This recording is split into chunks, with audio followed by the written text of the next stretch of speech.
So welcome. We're here at the University of Sussex for the Royal Economic Society conference. I'm here with Haiqing from the University of Texas at Austin, and Hai's won the Sargan Prize for his work on econometrics. So first of all, many congratulations, Hai. Thank you. Econometrics is a very daunting word, but it's a big part of economics. Can you tell us a little bit more about why it is important, and especially the kind of theoretical studies you've done recently? Economist theorists, they produce really nice models for us to think about causality or thinking about how to do prediction based on these models. So what econometrics do is we want to use these models, and we bring the data, we bridge models to data and connect them to do identification and estimating these models and get some precise estimates and prediction. That's what we do. And you want to make sure that these tests are as accurate as possible, which is why you kind of continuously refine your techniques.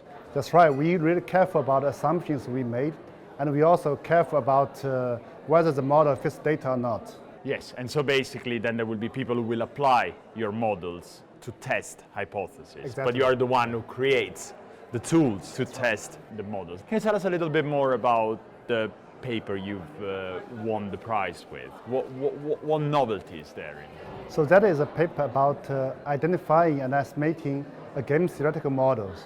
So for this type of models can be used to analyze, say, firms' strategic behaviors in the industry organization or the social interactions. So for example, two companies are competing with each other and they need to decide which price they charge, but they need to take into account what the other firm is doing it because they're competing. That's right. This is called the strategic dependence in the strategy. So just recently, there's another area which also caught a lot of attention, called social interaction. So for example, if you think about, say, high school students, their college attendance or their behavior, like the social behavior, say, to the charity or to go to the church, the kind of things.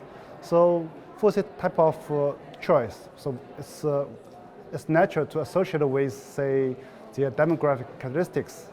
But on the other side, sociologists also recognize that so this type of behaviors all depend on their friend choice and vice versa. So this type of mutual dependence is also very important in social interactions. And we, as economists, we use game theoretical model to model this type of dependence. And my work is to try to bring this to data, how to identify, estimate, say, this type of effects from the real data. And what kind of applications do you think your model will have in the future? I mean, are there other frameworks where you can see this will be used? So one of my recent work is about estimating, say, the high school students, their college attendance. Mm-hmm. So we can estimate how much effect from their friends. And why is this important? So if we think about a policy will affect young people's behaviors, then if we ignore their peer effects, so this will underestimate some policy effects or overestimate policy effects.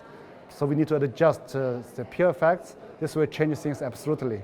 Nowadays, we understand with some social network platforms, say Facebook, Twitter, this will change people's behaviors a lot. So if we ignore this type of peer effects in nowadays kind of real life, so it's highly possible we will misestimate the things we're interested in. Where is your research taking you now? I mean, what are the new things you want to explore in the coming years? The paper I published in Econometrics Journal is about the given set of places and their interaction among, so we can think about these places are terminology from game theory, but we can think about them as friends.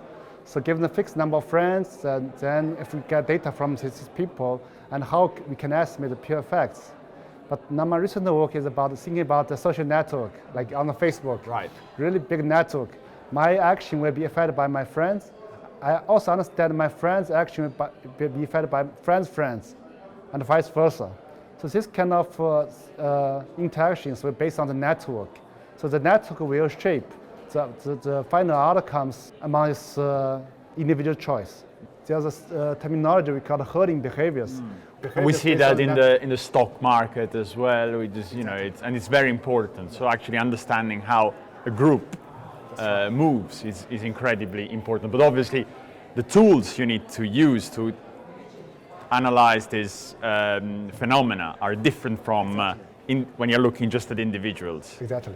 So we need to think about how to, based on the network, think about how to model the network game and how to find some robust method to identify and estimate the type of game models. So just in a few words, what are the key takeaways for econometricians from your work? First of all, we need to be really interested in the real problems in our society. So there are a lot of new issues in our world, and we want to be really interested in them.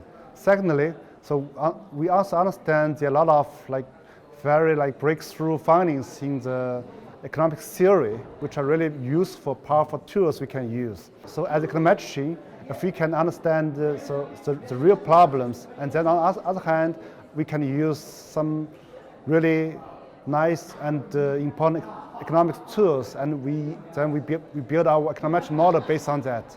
That could be a really powerful thing to think about. Thank you very much, and congratulations again.